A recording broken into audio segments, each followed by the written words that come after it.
Gane ensembayo ey'abo bonna abali mu bizinesi eno ey'amafuta bwe bateekako emikono gitegeeza nti tugenda kutandika okulaba ebintu nga ebikolebwa abantu okufuna emirimu.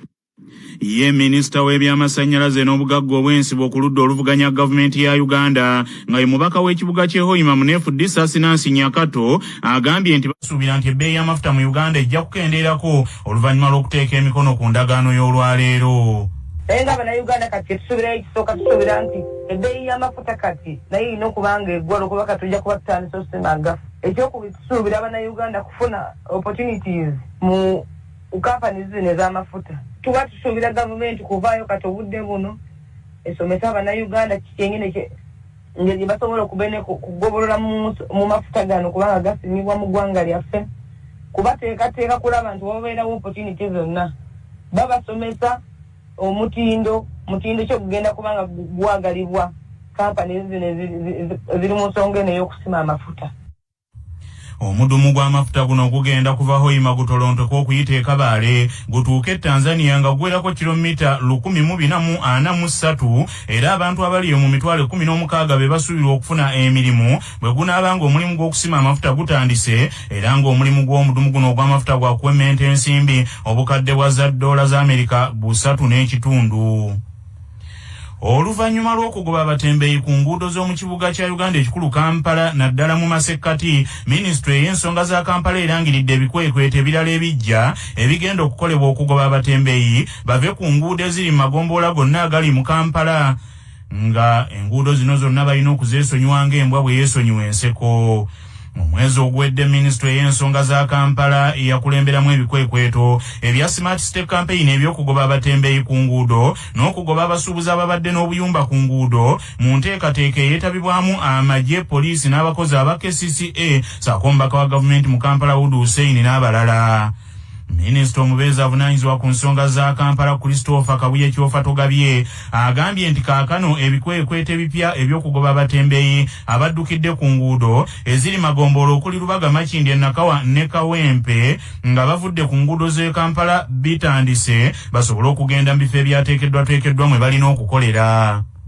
Operation ey'okulongoosa ekibuga ekyatambula bulungi ng'obwedda era kati oluvannyuma lw'okumaliriza Central Business District kati effort yonna egenda kudda ku kulumba enguudo ze zonna eziyingira naddala eziconnectinga mu Central Business District. So nkubiriza n'abalala naddala oluwana abali nnyo Kaleerwe yawo waliwo abatundira ebwayise ndooza mwate temwalirinze mwalyanguye bangu awo baddeyo abali awo nga ku flyover kubbiri awo bagende bayingire mu katale k'ebwayise abo baveewo nga tetunatuuka naye nga campaign tegenda kukoma mu kibuga mu makkati egenda covering visions zonna 5 naddala mu nkunguudo ezennene ezirina connection ne Central Business.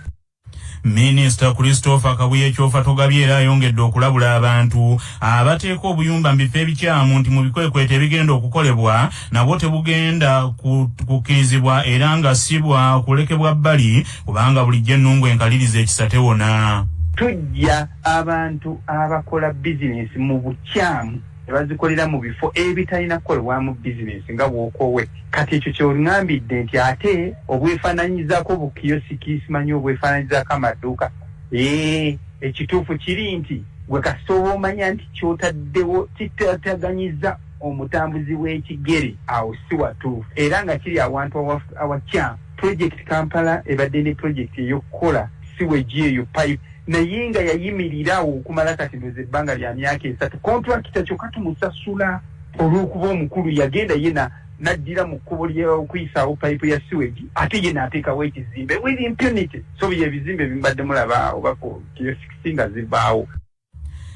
Nyini ntebe w'ekitongole kya Buganda Land Board ow'ekitiibwa Injinia Seremba Martin Kasekende alagidde abakozi mu kitongole kino bateeke mu nkola ekiragiro kya Kabaka eky'okusomesa abantu enteekateeka z'okubwakabaka ezikwata ku ttaka naddala mu kiseera kino ng'ensi yakava ku muggalo gwa Lumiima Mawuggwe. Bino Injinia Martin Seremba Kasekende abyogedde aggulawo olusirika olwetabiddwamu abakulembeze ne bammaneja mu kitongole ekya Buganda Land Board ku Popopo Memorial Center mu Ndeeba era nga lutegekeddwa okutema amakubo aganayamba okutuukiriza enteekateeka nnamutayiika ey'ekitongole kino ey'emyaka 3 egijja. Owekitiibwa Seremba Martin Kasekenda agambye nti kikakata kubaddukanya ekitongole ekya Buganda Land Board okwongera okukolagana obulungi n'abantu abakwatibwako ensonga ez'ettaka mu gavumenti nga bwe bazze bakola emabega ebintu bitere bibeeretterere nga nnyindo ya nte. Oli bw'afaayo n'alwanyisa kyafa mu mbaga mba sikitegeera bulungi kubanga ekitegeeza ebyapa byonna bibi kubanga biva mu minisitule y'emu ebya freehold ebya leasehold nawona ekyo ffe omulimu gwaffe tusigale nga tunyweza enkolagana gye tulina ne ba stakeholders abo abava mu central government kubanga omulimu gyaffe gye giggwera bulijjo nga bwe mumanyi giggwera mu ministry of lands okusobola okutulabira ebyapa tewali engeri yonna gisinza kubeerawo nga tetukolagana bulungi aba stakeholders kasa cabinet minister waali ne waggulu eyo batuyambe okwongera okunyweza enkolagana ne ba ministers abakwatagana nebitukwatako. Owekitiibwa Martin Kasekenda atendereze yaliko senkulu ow'ekitongole ekya Buganda Land Board kaakano nga ye minisita ow'ebyobuwangwa emmengo owekitiibwa Daudi Kyewalabye Male olw'okukizimbira ku musingi ogw'obukugu ekisobozesezza okugenda mu maaso mu buweereza wakati mu kusoomooza okuliwo okwalumima amawuggwe n'ebizibu ebirala nekisigala nga kyakola bulungi ekintu ekisanyusa ne Ssaabasajja Kabaka. Owekitiibwa Daudi Kyewalabye Male naye asinzidde mu lusirika luno n'akkaatiriza ekyokusummusa enkola ey'omutimbagano yeba yeesigamwako okutuusa ku bantu obuweereza obw'ekitongole kino tikubanga eno y'enkola eriwo mu nsi yonna okutwalira awamu ate nga bulijjo enswa bw'ekyusa amaaso nga naawe okyusa envubo. Abaweereza ba Buganda Land Board mu lusirika luno bakulembeddwamu senkulu ow'ekitongole kino omukungu Simon Kaboggoza ng'ali wamu n'omukungu Bashir Kizito okulaba nti omulamwa n'ebigendererwa bituukibwako. Manya obubono obuddo obw'eddembe lyo tonyigirizibwa ddembe lyo ery'obwebange ddembe lyakutuusibwako Cortez Multi Freshener owunya akamwa olidde garlic olina ky'olidde oba ky'onywedde nga tekiwunyisa bulungi kamwa oba ogenda kusisinkana mwagalwawo fuuyira Cortez mu kamwa kawunye bulungi olunaku lwonna musange mu supermarket ne pharmacy zonna. Cortez Multi Freshener nga balina langi ya Global Paints langi esinga okunyiriza mu bika ebyenjawulo ate nga tekaddiwa. Omwana azaaliddwa bikuzire adopted child alina eddembe okufuna ku by'obugagga by'omugenzi amukuzizza yadde nga si yamuzaala mu musaayi nga munnamateeka Jackson Musoke bw'annyonnyola. Omuntu singa abaana bakuzizza mateeka naye n'afa ebiseera ebisinga amateeka gakyawula mu ngeri ya njawulo bw'aba afudde akoze ekiraamo baba treatinga oba tubakwata mu mbeera ndala era bw'aba afudde takoze kiraamo nakyo tukireeta mu mbeera ya njawulo. Ebiseera ebisinga bw'aba bakuzizza nga tuba tubayita ba dependents mu luzungu baba bali subject kufunako omugabo bw'aba bakoze nga takoze kiraamo era baba balina okufunako naye bw'aba afudde takoze kiraamo bo bennyini basobola okwekolamu omulimu ku baana bazaala ne bakwata kye bakutte ne bawaako abaana abo singa aba yabakuzizza nga babaddewo ebbanga. Obwakabaka bwa Buganda bweyamye okwongera enkolagana n'obukama bwa Bunyolo okukwasizaako enkulaakulana ey'omuggundu mu nsi yattu Uganda. Bino byogeddwa jjajja w'Obuyisiraamu mu Uganda Omulangira Dr. Mbuga Kasimu Nakibinge Kakungulu bw'abadde nga yeetabye ku mikolo egya Sheeke Bulayimu Bitamazire egy'okujaguza emyaka 85 egitegekeddwa mu kibuga Hoima mu bukama bwa Bunyolo. Omulangira Kasimu Nakibinge Kakungulu Mbuga agambye nti Buganda n'Obusiraamu bakwongera okukwatagana okutuusa enkulaakulana kyokka n'alabula bannansi okwenyigira mu lutalo olw'okulwanyisa lumiima mawuggwe. Ogumu nali wano mu 94 ankiikidde kabaka wa Buganda nga bassaako kabaka wa Bunyolo n'enkomawo nga waliwo emizannyo gy'amasomero gaffe ag'ekisiraamu era alukira abasajja ye yaliwo okugiggulawo. Nejuzi noza Katikkiro n'ompaako obujulizi okomyewo okukiikirira Buganda nga mujaguza emyaka 25. Akatale ke kakubebaza naye atera kubasaba ekirwadde kino ekya COVID lumiima mawuggwe kikyali mu nsi Uganda kikyali mu nsi yonna kubasaba mwongere amaanyi mu kuteeka mu nkola ebyo bye batugambye bye tulina okukola Katonda okuba nga atuyamba ekirwadde kino obutatukwata. Ekirwadde kino bantu ffe tukitambuza ekitambulira mu bbanga olwo abalowooza nti bw'otabeera mu bibuga ekirwadde oba okiwonye naye mulina okumanya ekirwadde kino bantu ffe tukitambuza. Dr. Kasimu Nakibinge Kakungulumbuga era atenderezza emirimu egya Sheikh Ibrahim Bitamazire naddala mu kutumbula ebyenjigiriza n'okulwanirira empagi eddiini y'Obuyisiraamu kwe ziyimiridde. Ssaabasajja Kabaka Maaso Mooji ebigambo bye byankizo gye tuli. Tuteekwa ffenna awamu okwongera amaanyi mu kusaabulula obulimba n'ebigambo ebyeffutwa n'obukyayi ebigenderera okutujja ku mulamwa nga twogedde ku nsonga enkulu ezikwata ku Bwakabaka.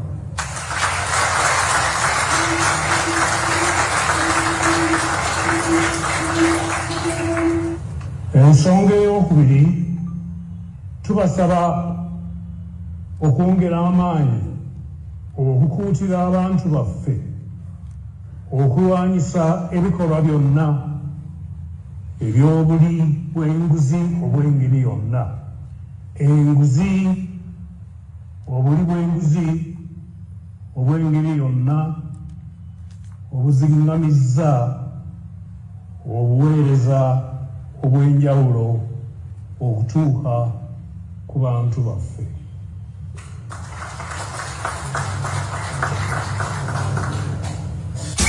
Amawulire g'ebyemizannyo mu mawulire gaffe agacya Basafama gakutuusibwako pikipiki TVS 125 eyajja okugobako obwavu. Kati nno gyerune okuva mu Yuvraj Ebanda. Akatale ak'okukyusakyusa abazannyi e Bulaaya kaggaddewo mu kiro ekikeesezza olunaku olwaleero era nga kiraabu za liigi ey'ababinywere ya Premier League e Bungereza zisaasaanyizza ensimbi obukadde bwa pawunda 295 okugula abazannyi abatali bamu. Ensimbi zino ziddiriddemu kubanga nnyingi ku nsimbi ezaasaasanyizibwa 2018 zaali obukadde bwa pawunda 403 ate nga mu katale ka January ak'omwaka ogwedde 2021 kiraabu zasaasaanya ensimbi obukadde 7 mu kugula abazannyi. Ku nsimbi ezisaasaanyiziddwa obukadde bwa pawundi 295 ensimbi obukadde bwa pawunda 105 zisaasaanyiziddwa kiraabu ezisembye mu liigi ya Premier okuli Everton, Norwich City, Newcastle, Watford ne Burnley. Ate mu katale aka January akaayita ttiimu ezaali zisembye zasaasaanya ensimbi obukadde bwa pawunda 5. Mu katundu kuno kwe kwaffe n'ennono ezaffe eza wano. Kabaka Jjunju n'abatabaazi be baba bakyali ku Katonga amagezi agamusomoka gakyababuze kwe kulaba omusajja omuvubi nga asomoka Katonga okuva e Buddu okulaga gye bali ng'omusajja ono ye yali Kajabaga nga yali muddu w'omusajja eyayitibwanga Muguta. Omusajja ono Muguta yabeeranga Birongo mu Buddu ng'era Abaganda bwe balaba musajja we Kajabaga ne bamuyita ne bamubuuza obanga waliwo we bayinza okusomokera okwesogga Buddu. Awo nno ye kwe kubaddamu nti waliwo akawenda ye we yayitanga. Nga tugenda mu gebweru soko njukire bino nga bikutuusibwako Yugachi Poultry Breeders abalina emmere y'enkoko ey'omulembe ezikuza obulungi. Olwaleero ennaku z'omwezi ziri lumu omwezi ogwokubiri ogwa Mukutulansanja omwaka ogwa 2022. Bwe lwali bwe luti mu 2018 gy'emyaka kakanene egyakayita eyali omuyimbi ow'erinnya Moses Nakintije Ssekibogo eyali amanyiddwa nga Moze Radio yava mu bulamu bw'ensi eno ng'atemera mu myaka egy'obukulu 33. Moze Radio eyali owa Good Life mwe yayimbiranga ne Douglas Seguya oba Wizo Manizo TV yafiira mu Case Clinic mu Kampala gye yaddusibwa bwe yafuna obuzibu ku mutwe nga kuno kwamukubibwako ekintu mu butakkaanya obwali mu bbaala emu mu bitundu eby'Entebbe. Moze Radio Ssekibogo Nakintije yasaala nnyo bannayuganda olw'eddoboozi ly'eddungi n'ennyimba ennungi ze yaleka omuli Nyanjula Nakudata ne Bread and Butter, Obudde, Neera, Amaaso oba Ntunga, Omwana w'Abandi n'endala, era nga Moze Radio teyali muyimbi buyimbi kyokka wabula era yali muwandiisi wa nnyimba omukugu ennyo. Amawulire okuva ebweru w'eggwanga nga gakutuusibwako Heritage Family Center ku Heritage Plaza Nansana abateekateeka abagenda okuyingira obufumbo. Essimu noti 7 noti 2 699 337. Bannamagye abawamba obuyinza Burkina Faso balangiridde nti ssemateeka w'ensi eyo amaze sabbiiti ennamba nga bamuweze nti bamuzizzaawo y'abakulembererwamu mu nnansi aleme kufuulibwa munaku yamala ebibamba obwana bw'emmese bwe bukuza obwembwa. Olunaku lw'eggulo abakungu ab'omukago ogutabenseeza obugwanjuba bwa Afirika ogwa ECOWAS ebigere baabinaanisa ebiraato ne boolekera Burkina Faso okusisinkana bannamagye bano okubassaako akazito bate Pulezidenti Roch Kabore gwe baakwata oluvannyuma lw'okuvuunika gavumenti ye. Bano mu ngeri y'emu era baagenza okwogerezeganya n'amagye gazzeewo ssemateeka gwe gaayimiriza n'obuyinza gabuzeewo mu mikono gy'abantu aba bulijjo go gaddeyo mu nkambi kubanga gateekeddwa kuba nampawengwa ng'omukatuliki atalina mudaali. Wabula kyo ekyokuzzaayo obuyinza amagye tegannakikola nga kye galangiridde mu butongole kwe kukakasa nga Pulezidenti ow'ekiseera omuwandiisi w'ebitabo Lutenanti Koloneli Paulo Henry Damiba eyagakulemberamu okuvuunika gavumenti ya Pulezidenti Roch Kabore. Agavuna mu kunoonyereza wano ku Kyabasafama gaagano. Mu mawulire ag'ebya saayansi abakugu bakikakasizza nti ddala omwezi we gubeerera omukulu nga gunaatera okuboneka ti obusungu obukambwe n'effujjo byeyongera nnyo mu bisolo eby'enjawulo omuli ne bye tulunda awaka eby'oku ttale n'eby'omu nsiko wamu n'ebyo eby'omu mazzi. Abayivu mu buto abaasookera mu bikwate ebya Emmanju wa Musa we bayiwa obusa obw'embuzi ennume okunoonyereza okwa luno bakoledde ku Louisiana State University mu America ne balondoola ebisolo eby'enjawulo okuviira ddala mu mwaka ogwa 1960. Bakagezi munnyo bakikakasizza nti ebyennyanja birukwata omwezi nga mukulu nti biba byanjawulo nnyo n'ebiseera ebirala era bino birumba nnyo n'okutta abantu omwezi ogubeerera omujjuvu okusinga nga gwakaboneka okufaananako n'embwa nazo ezeeyongera obukambwe n'okuluma abantu saako n'okukabawala. Abadde mu mitambo egy'okunoonyereza kuno omugezi Professor Steve Midway agambye nti naffe abantu abangi abasinga mu nsi eno omwezi we gubeerera omukulu tubeera balalulalu lwakubanga tetufaayo kwetegereza naye nga tebannaba kuzuula kituufu ekiviirako ekitangaala ekingi eky'omwezi okulalula ebitonde bya Mungu byonna mu nsi. Bannaffe amawulire ag'essaawa eno kangamalirize mu bufunze. Nga gavumenti olwaleero eteekateeka okussa omukono ku ndagaano ne kampuni ezigenda okulemberamu omulimu ogw'okuzimba omudumu gw'amafuta ogwa East African Crude Oil Pipeline, gavumenti etaddewo obukwakulizo obupya obugenda okugobererwa mu kuliyirira abantu omudumu guno gye gugenda okuyita okutuuka e Tanzania. Oluvannyuma lw'okugoba abatembeeyi ku nguudo z'omu kibuga Kampala wakati, minisitule y'ensonga za Kampala erangiridde ebikwekweto ebirala ebigenda okugoba abatembeeyi bano bave ku nguudo eziri magomboola gonna agali mu kibuga kya Uganda ekikulu Kampala. Olwaleero giweze emyaka ena kasookedde ng'omuyimbi ow'erinnya Moze Radio ng'amazaale yali Moses Ekibogo Nakintije ava mu bulamu bw'ensi eno. Bannamagye abaawomba obuyinza Burkina Faso balangiridde ssemateeka w'ensi eyo gwe baawera sabbiiti emu eyise bamuzizzaawo y'abaakulembererwako ensi eyo kyokka ku ky'okuwaayo obuyinza mu bannansi tebannaba kukyanukula nga balangiridde omujaasi abakulemberamu mu kuwamba tyagirenga akola nga Pulezidenti ow'ekiseera. Bannaffe amawulire ag'essaawa eno bwe gatyo bwe gagenze tova ku laadiyo ey'obujjajja.